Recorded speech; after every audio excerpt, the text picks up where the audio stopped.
Muy buenas, bienvenidos al segundo episodio de la experiencia ESIM. ESIM es una iniciativa en educación médica impartida por especialistas en medicina de emergencias.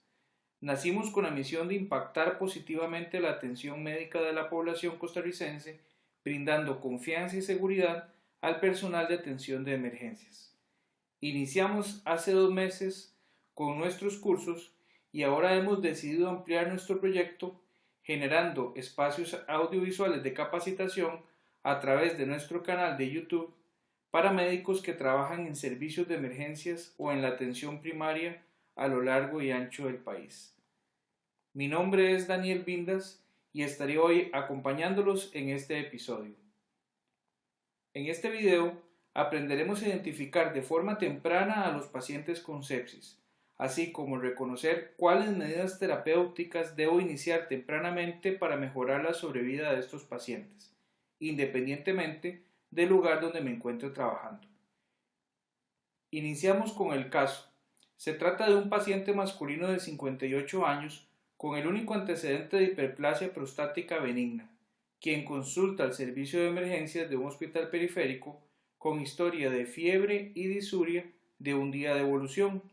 El paciente ingresa caminando sin dificultad, luce en buen estado general, aunque algo álgico, y sus signos vitales al momento de la exploración clínica son presión arterial 96/47 milímetros de mercurio, frecuencia cardíaca 118 latidos por minuto, temperatura 38,9 grados centígrados, saturación de oxígeno 98%, aire ambiente, y una frecuencia respiratoria de 23 respiraciones por minuto.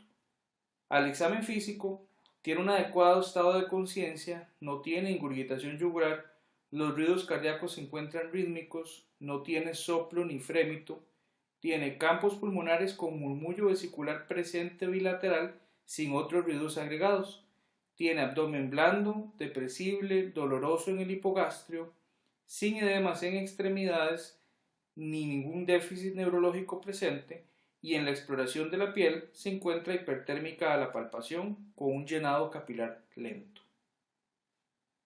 En este momento usted piensa, ¿estará mi paciente séptico? ¿Y qué será lo mejor que puedo hacer por este paciente? ¿Le hago solo laboratorios y espero los resultados para definir el diagnóstico?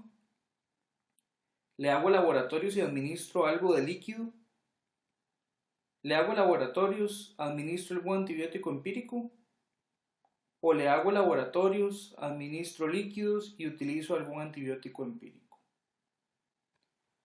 Para poder definir si nuestro paciente se encuentra séptico, definitivamente tenemos que tener conceptos claros y para eso vamos a devolvernos en el tiempo hasta el año 1991. En ese año se realizó un consenso de expertos donde se definió sepsis como la presencia de síndrome de respuesta inflamatoria sistémica secundaria a infección y se utilizaron los criterios de síndrome de respuesta inflamatoria sistémica y la presencia de al menos 2 de ellos para definir dicho síndrome. Los criterios incluían temperatura mayor a 38 grados o menor a 36, frecuencia cardíaca mayor a 90 latidos por minuto, frecuencia respiratoria mayor a 20 respiraciones por minuto o una PaCO2 menor a 32 milímetros de mercurio, leucos en más de 12.000 o menor a 4.000 o la presencia de más de 10% de bandas. En el año 2001 se realiza el consenso de sepsis 2, donde se ratifica esta definición y se afirma además que la presencia de sepsis más disfunción orgánica nueva se llama sepsis severa y que la presencia de hipotensión refractaria a reanimación con líquidos en el contexto de sepsis se definía como shock séptico. En el año 2016 se publica en la revista JAMA un nuevo consenso de sepsis llamado Sepsis 3. ¿Y en qué consiste el consenso de Sepsis 3? Básicamente se planteó la definición de sepsis como una disfunción orgánica potencialmente letal producto de una respuesta disregulada del huésped a la infección. Para la identificación temprana del paciente en sepsis se propuso un score llamado el Quick SOFA, donde se utilizan los siguientes criterios: presión arterial sistólica menor a 100 milímetros de mercurio, alteración del estado mental, taquipnea con una frecuencia respiratoria mayor a 22 respiraciones por minuto.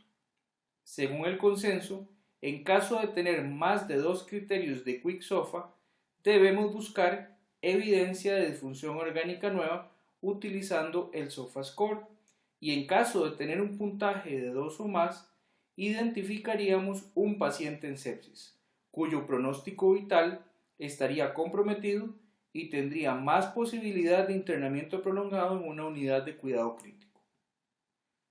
En el sepsis 3, también se establece la definición de shock séptico como la presencia de hipotensión persistente que requiere vasopresores para mantener una presión arterial media mayor a 65 milímetros de mercurio, o la presencia de lactato mayor a 2 milimoles por litro o mayor a 18 miligramos por decilitro a pesar de una adecuada reanimación con líquidos.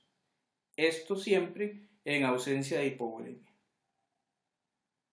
Las definiciones y escalas propuestas en el sepsis 3 han generado controversia por algunos motivos, como el hecho de no haber sido desarrollado para servicios de emergencias, la validación estadística del score Quick-SOFA y el hecho de no haber tomado en cuenta a los países en vías de desarrollo, entre otros.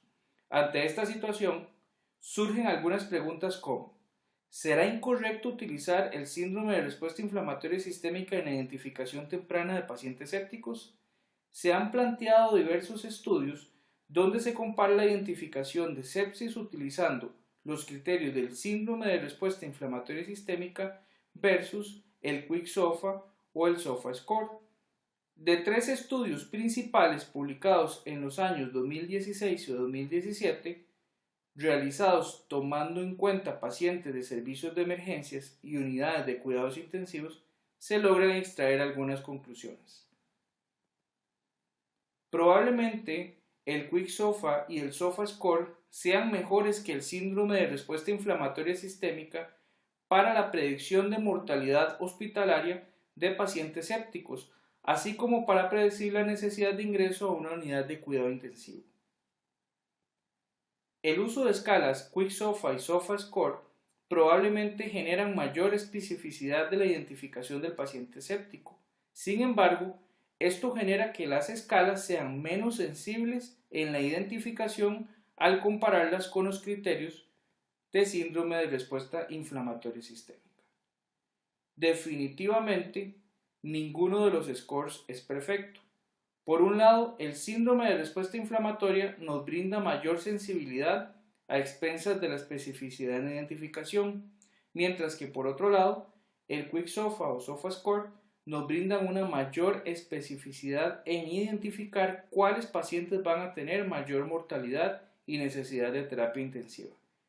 En conclusión, podemos decir que no existe un score superior a otro en todos los aspectos y que definitivamente lo importante es que identifiquemos a los pacientes sépticos de forma temprana utilizando la clínica como pilar fundamental e insustituible y apoyándonos de algún score con el que estemos familiarizados. Tratamos pacientes, no scores clínicos. Y ahora, una vez identificado el paciente séptico, ¿cuáles serán las medidas de tratamiento que marcan la diferencia? ¿Será que el manejo siempre implica medidas complejas y no hay cosas sencillas que pueda hacer desde mi lugar de trabajo? En el año 2001, aparece en la literatura el protocolo de manejo temprano de sepsis por metas del Dr. Rivers, que vino a estandarizar el manejo de los pacientes en sepsis severa y shock séptico. Este protocolo se basaba en el cumplimiento de metas hemodinámicas específicas, con lo cual se lograría disminuir la mortalidad en pacientes sépticos. Posteriormente, en el año 2015, se puso a prueba este protocolo dirigido por metas en los estudios ARISE, PROMISE y PROCESS, donde se comparó un grupo manejado con el protocolo del Dr. Rivers versus un cuidado clínico usual. De estos estudios se obtuvo la conclusión de que probablemente el protocolo Rivers no brinda un beneficio en mortalidad al compararlo con el manejo clínico usual. Y entonces, ¿Qué medidas del cuidado usual marcan la diferencia? Aunque usted no lo crea, las medidas que cambian la mortalidad son mucho más sencillas de lo que pensamos.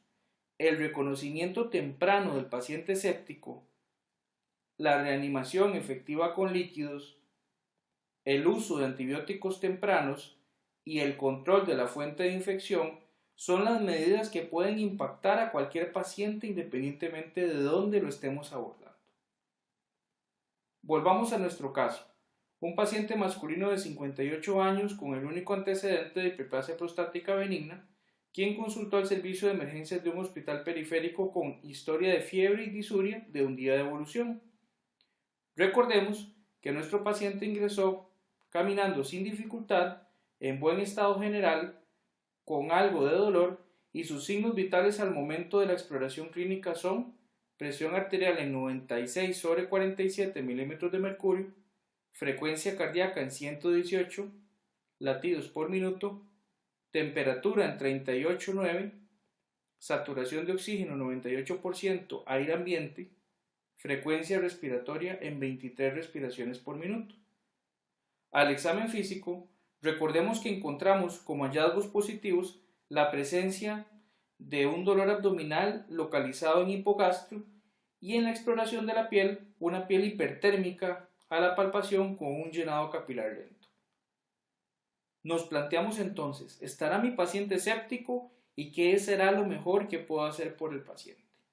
Definitivamente, analizando nuestras posibilidades, vemos que el paciente consulta por un cuadro sugestivo de infección urinaria con datos clínicos de hipoperfusión, que en el contexto de sepsis cumple tanto con criterios de síndrome de respuesta inflamatoria sistémica como con criterios de Quick-SOFA. Usted lo identifica como un paciente en sepsis tempranamente y decide implementar en él las medidas terapéuticas que cambian la mortalidad. Reanimación con líquidos, inicio temprano de antibióticos dirigido al probable foco y un control de la fuente efectivo. Con esto llegamos al final de este episodio de la experiencia ESIM. Esperamos que le haya sido de utilidad y que genere un impacto positivo en la atención de sus pacientes y que juntos generemos un cambio en nuestros servicios. Los invitamos a que participen en nuestros próximos cursos en el mes de julio, ESIM Reanimación 2.0, donde aprenderemos el manejo de la vía aérea básica en reanimación.